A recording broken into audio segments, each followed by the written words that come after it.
之間想起我父母，我也不想記起，為當天襯衫似你，變心急妒忌。其實我都很小氣，對不起，只因常常在你附近，便拿着你出氣。原來朋友仔感情再天真，亦是我永遠也會愛惜的人。明日愛他人，也記住學會不要緊。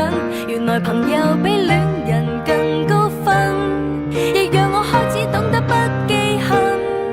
若大家都敏感，我更要永遠記得拒絕再因小事怪人。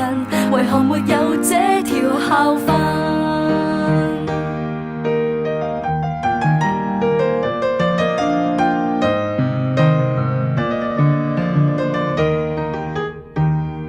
再次握手，只想你以後有眼淚放心流，冷淡令人很難受。無論日後路怎麼走，彼此老友角色似舊，以後在動氣關頭，回望着這場爭吵，想想也很臭。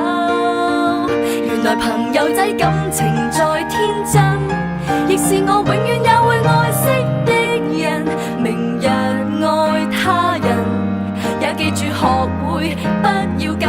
原來朋友比戀人更高分，亦讓我開始懂得不記恨。若大家都敏感，我更要永遠記得拒絕再因小事怪人。為何沒有這條校訓？